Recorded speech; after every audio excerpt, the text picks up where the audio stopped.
Hello, everyone. My name is Xuan. I'm the Director of Artistic Planning here at the Meek Art Center. And joining me today for our digital talk is Ingrid Hansen, the creator and puppeteer for the upcoming theater production Epidermis Circus at the Meek Art Center coming up April 10th and 11th. So hello, Ingrid. Hi, and hi, puppet nerds on the internet. Thank you. Yeah, thank you for taking the time to chat. I Epidermis Circus. How did you get the concept of the show? What inspired you to start the Well, it's a very weird show.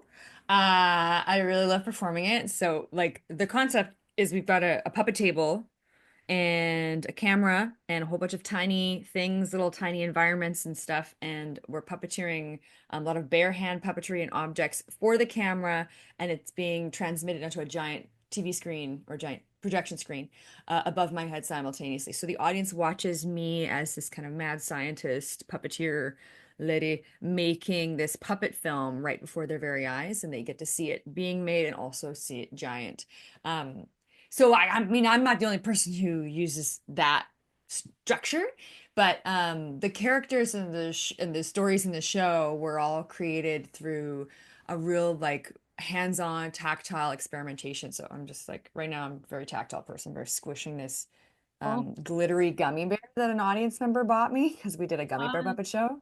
Um, but yeah, so I got together in studio with the co-creator of Epidermis Circus, there's Britt Small, and we hauled a whole bunch of crap that we thought we might like to explore into Britt's studio, and we just messed around with the camera for weeks. I spent like a whole week covered in a big white sheet running around making shapes. None of that's in the show, so everything in our show, everything is made through this like very playful tactile exploration.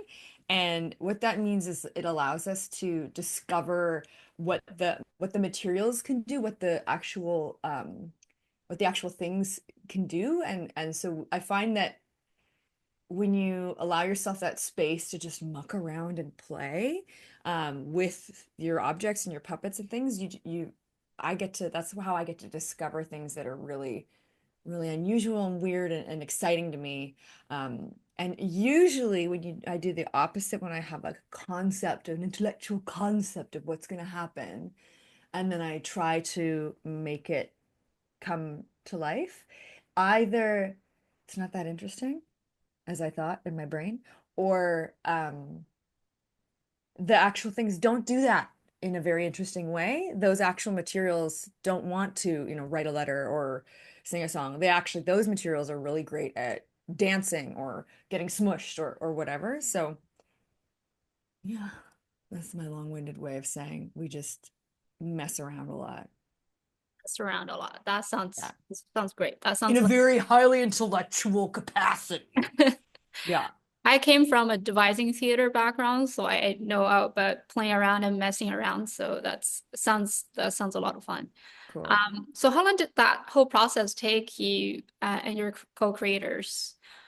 I don't know. I mean, we've done many, many rounds of creation. So the very first round of creation, a lot of it was me by myself because it was April 2020. We remember that. So I was up in my attic, like this weird mad scientist trying things out. And we did a Facebook live stream version in May 2020, which was with in partnership with the National Arts Center, which was kind of cool. And then we did a new in studio, a couple weeks in studio, and then we made a version that we performed in in January 2021 when we had like the strictest British Columbia lockdown procedures, but we were allowed to do this show because it was outside as a live drive-in movie style. So the audience were in their cars and they were not allowed to leave their cars and not allowed to roll down their windows. And it was January. And I was up there in like layers of black cashmere because I have to wear all black so that my arms like blend into the black background. And I was puppeteering in this tent, kind of wrapped in plastic with this big projection screen. Um, and then we had all the audio from the show being sent through an FM radio transmitter into people's cars. So you would tune into the right radio station and sit in your car and watch the big screen and see me in my little weird plastic tent Yeah, it was really special. And it was right when we were not allowed to gather for anything at all, but because you were all in your cars, Yeah. this was allowed. That sounds so immersive with Yeah. the radio, yeah, channel. And yeah, theater artists always amaze me about how innovative and just creative you can be. That must be a very special experience. It was fun. Yeah, I remember two of my very good friends had this really old car and their radio didn't work, so they brought like a little plastic radio with batteries. Just desperately trying to like stick the antenna and attach tinfoil to it in their car before the show started. Yeah, it was a weird time. Yeah. Yeah. But we won't be at a parking lot in a driveway Yeah. watching the show in a car at Yeah. Cape. Ooh, everybody will be sitting in the theater. And I love how you spoke about that it's actually kind of two shows going on. We all get to see you doing all the very detailed work, but also see the story kind of unfold on the big screen. So it's kind of a two shows happening all at once. And we can go back and forth watching those bits. So did you always start with that, like knowing that it's going to be like that, or was that something that you discovered along the creation process? Well, the very first piece we created in the show, I actually started with wanting to puppeteer clothing. So there is one section of the show, well, I can't tell you too much about it because it's a surprise, but I puppeteer art part of my articles of clothing. And that was the very, very first inception. And that's the only thing in the show that doesn't happen on camera. It happens live in the room. But then yeah, I don't know what it was. I've seen other people play with live camera on stage and I've played with it a bit and I was just really fascinated. So I got to do a residency where had 2 weeks in a studio to just mess around with cameras. And that's where, because we had no ticking timeline of like, we just had lots of open form time to experiment. I was playing with mirrors in front of the camera and um, I was like just trying out all my, my hands, my feet, my legs, my face, everything. And that's, I think, where the very beginning happened. Yeah. So it takes a lot of people to put on a project. Yeah. And you mentioned that the show has co-creators. So can you tell us a bit more about the creators that you worked with on this project? Yeah, sure. So Britt Small co-created and directed the show, Epidermis Circus, and Britt is amazing, a Victoria-based artist.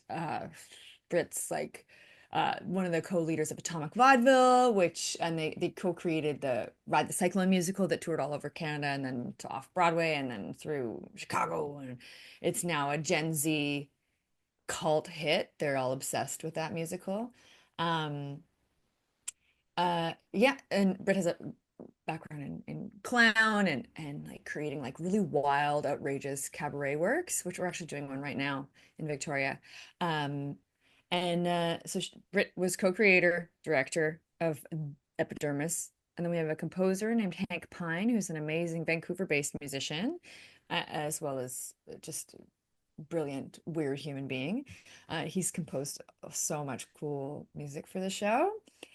And then, of course, very famous Jimbo the drag clown designed the costume for Epidermis Circus. And we hired Jimbo kind of right before he got super famous, kind of just almost like right as he was becoming super famous. So Jimbo won RuPaul's Drag Race All Stars, and he's an amazing Victoria-based drag performer and clown and brilliant designer and builder, creator. Oh, He designed this epic, huge red cape with this weird crown of golden hands yeah. that I get to wear in the show. I love the texture of the fabric and how much the hands speak to the show, but also just visually how much it pops.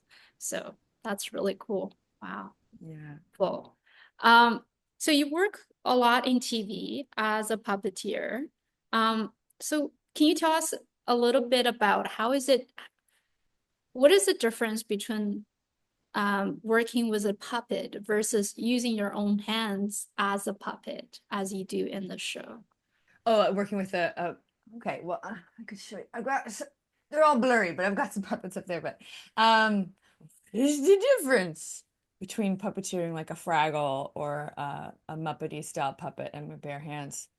What main reason difference is you have to moisturize more when you're doing bare hand puppetry. We just did this huge tour through BC and Ontario and New Brunswick in the winter, and I got so dry. And then baby Tyler's on camera, and he's like, "I'm so dry right now too." Um, yeah. Oh, I mean. Technically, you're using a lot of the same principles, but the main reason I don't have beautiful fraggly puppets in my show and I started puppeteering my bare hands and stuff was partly because I love working with the surreal nature of things, and the layers of that, but also because I'm not an amazing puppet builder like some people out there. So, and I'm very impatient. So I was like, I want to make a puppet show. I don't have any puppets. I'm gonna use my hands. Ha ha ha. Um, yeah, but yeah, the main difference is you just need to moisturize. That's moisturized. Yeah. Do you have a favorite hand cream that you like to use to keep? Yeah, Body Shop hemp Yeah, uh hand protector. It comes in a silver tube and they're always out. I right. never have any when I go in the store. It makes me very angry. Oh, Yeah. that's annoying. Yeah. Well, well, good to know. Hopefully I'll go grab some because my hands are also kind of dry. So Yeah. yeah. You just spoke that you've been on the tour for a while, which is actually leads to my next question. So you've been recently on tour in BC and other parts of Canada. Um, what is it like being on the road with the show, and what is it like in general as a touring artist? Oh, it's awesome. My favorite thing is connecting with the audiences after the show. So this show brings in a real beautiful mix of audience members. Like we'll get people who normally come to see the more kind of traditional performing arts forms at that theater, like people who come to see the plays or the concerts, and then they're like, "Oh, what's this? Oh, we'll try it out because it's part of this series." And they come and see our weird puppet show, and they're like, "What?" Ooh.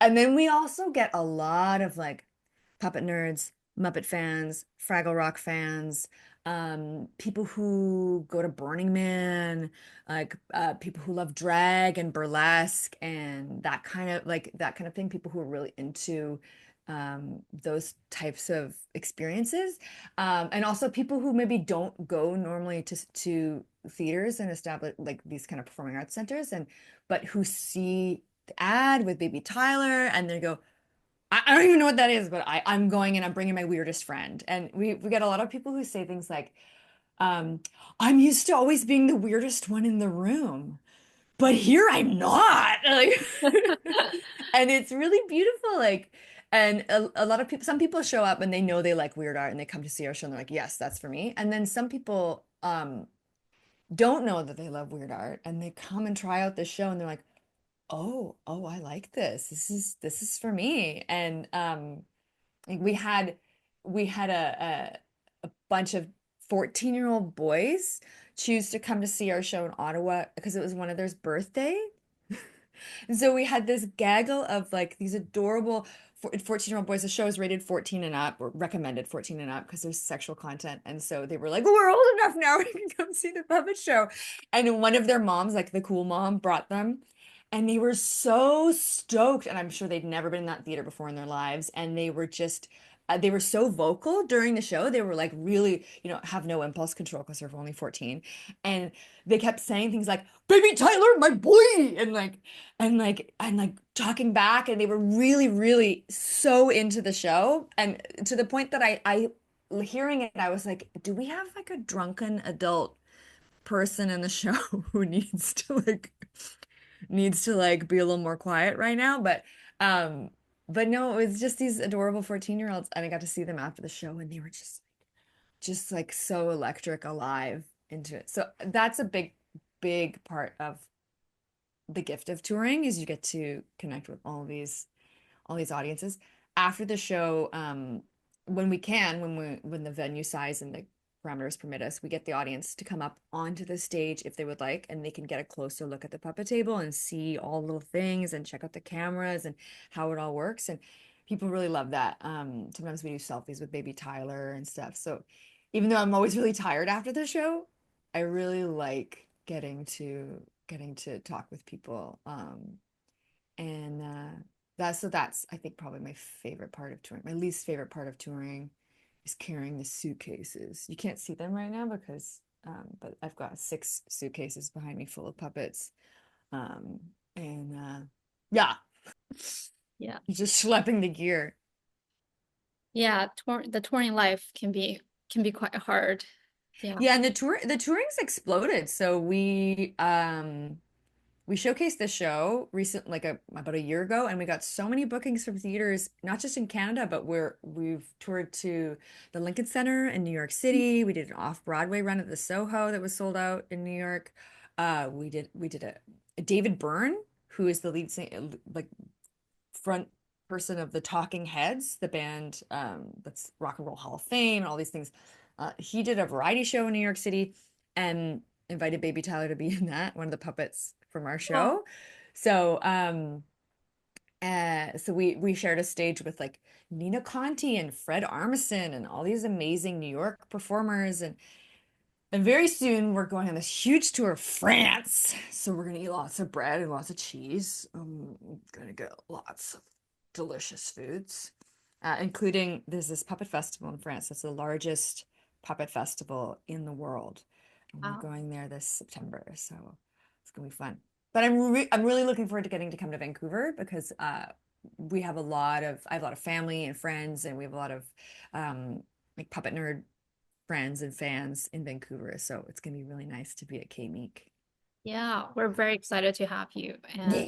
yeah, and hopefully the things you shared about community, like the audience engagement and then talking to them afterwards will happen here as well. And I'm sure there will be folks will be excited to chat with you after the show because there's just so much in the show and you yeah, and meet baby Tyler as well. Yeah, meet baby Yeah, Tyler. yeah. That's very exciting that the show is going to, yeah, just outside of Canada and New York. That sounds really, really cool. Tickets are on sale at kmeek.com and Yes. folks might be seeing tickets elsewhere, but please, the only organization that's legally allowed to sell tickets for this production is Kmeek. And yeah, please visit our website at kmeek.com. Well, thank you so much, Ingrid, for taking the time to chat and really looking forward to hosting you next month, April 10th and 11th And 11th with ASL. with ASL, Epidermis Circus at the Kmeek Art Center. Thanks. Thank you. Looking Yeah. forward to coming. Yeah. See you soon. See you soon.